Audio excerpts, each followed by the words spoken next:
Hello, আসসালামু আলাইকুম। আজকে আমি আসছি আমাদের বাংলাদেশের ঐতিহ্য, আমাদের টাঙ্গাইলের মহেরা, যেখানে সারদা পুলিশ একাডেমি অবস্থিত। এখানে যে জমিদার বাড়িটি আছে, সেই জমিদার বাড়িতে আজকে আমি আপনাদেরকে নিয়ে যাব। আসুন আমাদের সাথে।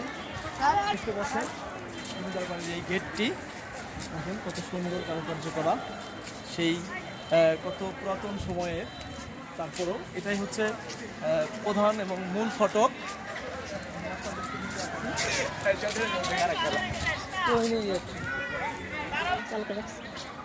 আপনারা দেখতে পাচ্ছেন এখানে অনেক জায়গা থেকে, দূর দূরান্ত থেকে অনেক পিকনিক আসছে, অনেক স্কুলের ছেলেমেয়েরা আসছে, কলেজের ছেলেমেয়েরা আসছে, ইউনিভার্সিটির ছেলেমেয়েরা আসছে। এটা প্রতিনিয়তই আসতে থাকে। আপনারা এখন সামনে দেখতে পাচ্ছেন যে এই ভবনটি হচ্ছে জমিদারদের প্রধান ভবন। এইটা আমি আপনাদেরকে আরো বিস্তারিত দেখাবো সামনে গিয়ে। মূলত যে বিল্ডিংটি দেখতে পাচ্ছেন আপনারা, এটা হচ্ছে চৌধুরী লজ। আমি চৌধুরী লজে আদ্যিপান্ত আপনাদেরকে এখন শোনাবো।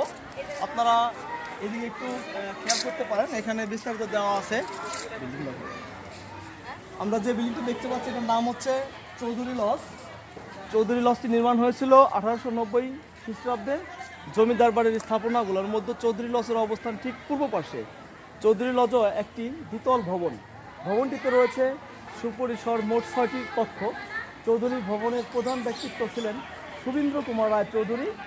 বর্তমানে এই ভবনটি টিটিসির কর্মকর্তাদের অফিস হিসেবে ব্যবহৃত হচ্ছে।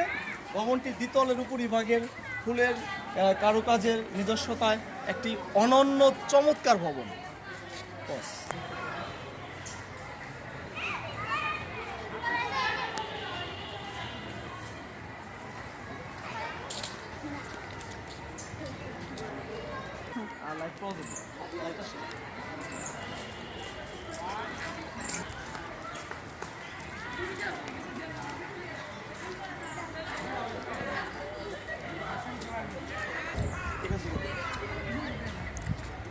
আপনাদের নিয়ে আসলাম পাশের ভবনটিতে।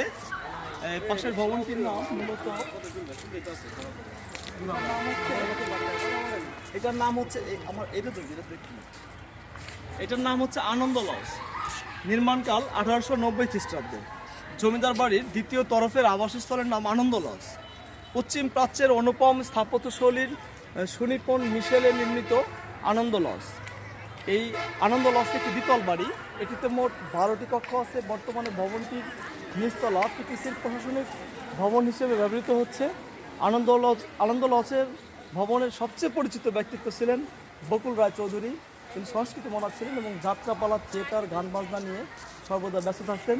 জনশ্রুতি আছে এই ভবনের অপর ব্যক্তিত্ব রাধিকালাল রায় চৌধুরী ভারতবর্ষের দ্বিতীয় সুদর্শন পুরুষ হিসেবে ব্রিটিশ সরকার কর্তৃক নির্বাচিত হয়েছিলেন।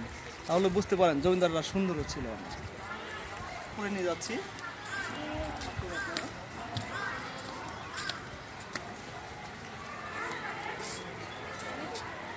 এটা মূলত এখন প্রশাসনিক ভবন হিসেবে ব্যবহৃত হয়। আপনারা জানেন যেটা একটি পুলিশ প্রশিক্ষণ একাডেমি, আর এই পুলিশ প্রশিক্ষণ একাডেমির প্রশাসনিক ভবন হিসেবেই এখন এটা ব্যবহৃত হচ্ছে।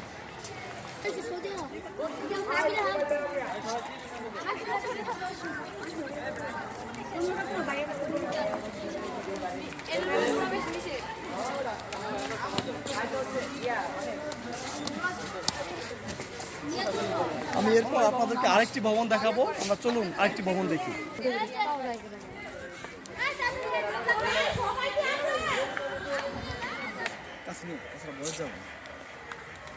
এখন আমি আপনাদেরকে নিয়ে আসলাম আরেকটি ভবনে, যে ভবনটির নাম হচ্ছে মহারাজ লজ। এই লজটি অত্যন্ত সুন্দর এবং নান্দনিক। আপনারা দেখতে পাচ্ছেন এবং এটি একটি দোতলা ভবন। হ্যাঁ, আমি আপনাদেরকে এই মহারাজ লজ এটার আদ্যিপান্ত আমি আপনাদেরকে শোনাবো। এটারও কোনো একটা ইতিহাস আছে। আমরা জানি যে এটারও একটা ইতিহাস আছে। ভবনটা শুরু দেখো।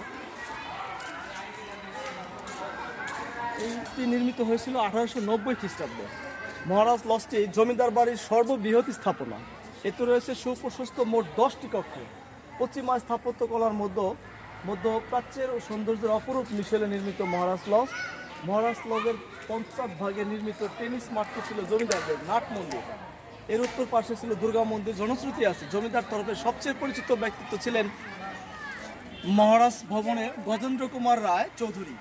তিনি ব্রিটিশ আমলের সম্মানিত বিচারক, অনারেবল ম্যাজিস্ট্রেট ছিলেন। তিনি প্রাণী, বাঘ, হরিণ, ঘোড়া, পাখির মধ্যে ময়ূর, টিয়া, ময়না সহ বিভিন্ন প্রজাতির পাখি লালন পালন করতেন এবং ভবনটি দেশি বিদেশি প্রশিক্ষকদের ডরমেটরি হিসেবে ব্যবহৃত হচ্ছে, যা নির্দিষ্ট ফির বিনিময় দর্শনার্থীর জন্য উন্মুক্ত রয়েছে। এবং আমি আজকে পুরোটা ঘুরেছি এবং পুরোটা ঘুরে মানে আমি সত্যি অভিভূত, মুগ্ধ। এবং আপনারাও এখানে চলে আসতে পারেন।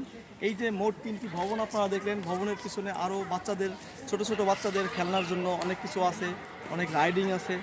সবচেয়ে বড় কথা কি, এটা আমাদের একটা ঐতিহ্য এবং ঐতিহ্যটা সরকারিভাবেই এখন খুব ভালোভাবে এটা পরিচালিত হচ্ছে এবং এটা যুগের পর যুগ আরও টিকে থাকুক এই প্রত্যাশা নিচ্ছি। আর হলো আপনারা সকলে আসুন, এটা দেখুন, দেখলে ভালো লাগবে। আমি এসেছিলাম, আমি সত্যিই খুব মুগ্ধ। ধন্যবাদ সকলকে। আসবো পরের অন্য কোনো ভিডিওতে। আপনারা সে পর্যন্ত ভালো থাকুন। অনেক অনেক ধন্যবাদ।